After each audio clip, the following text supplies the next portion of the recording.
le recruteur va me dire que j'ai parlé trop vite, puisqu'on est sur un entretien en anglais, je suis à Sydney, j'étais un peu stressé, j'ai parlé vite.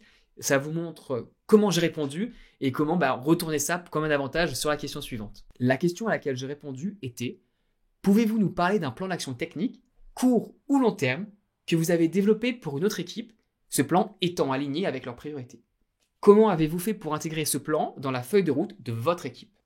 In order to deliver. Yeah. Alright, that's those interesting question. I like them a lot. To be fair, it makes me think. Congratulations to the one who developed them. There are always with two sides, and it's good.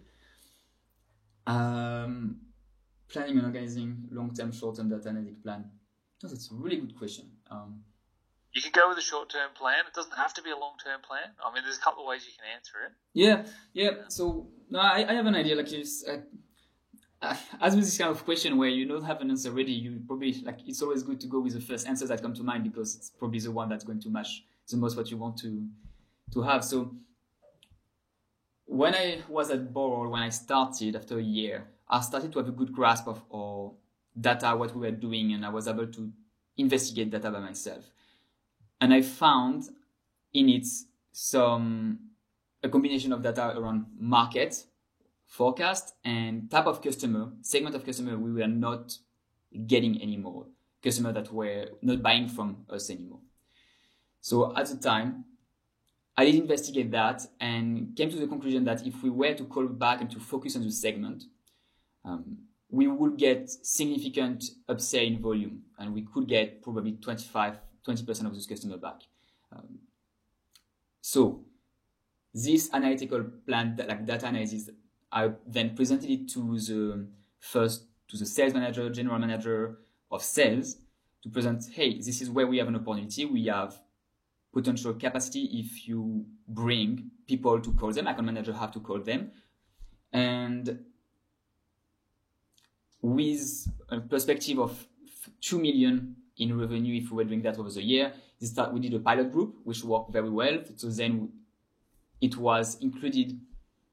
Once this pilot worked very well, it became clearly a priority of the team I was in to make sure we could develop that to other states and to fully go on it in New South Wales.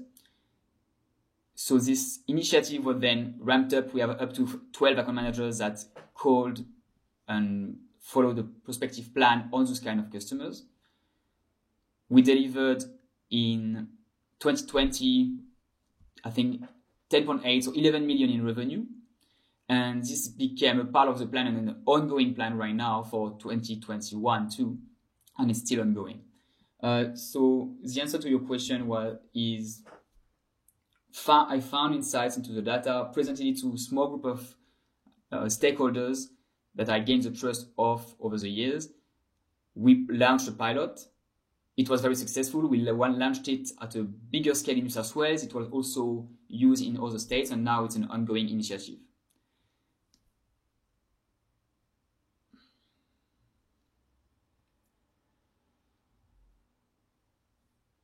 Just to make sure I answer clearly the last part too, how did you incorporate that into your own plan?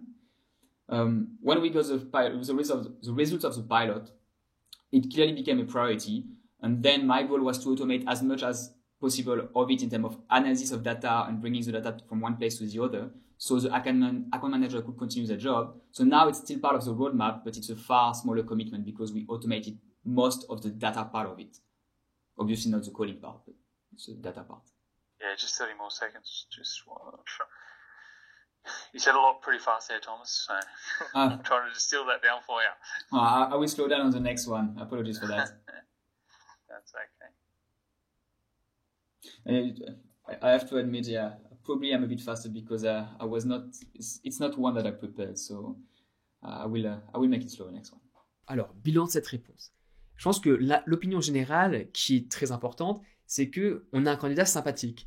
On se dit, ok, il parle peut-être un peu vite, il a des réponses qui sont ce qu'elles sont, il parle pas forcément anglais en première langue, mais il a l'air sympa. Je souris beaucoup, je dédramatise, et c'est quand même très agréable. On se dit, enfin moi je me dirais en tout cas, je peux travailler avec cette personne-là. Donc c'est une bonne chose, c'est ce que vous voulez qu'on retienne de vous à la fin de l'entretien.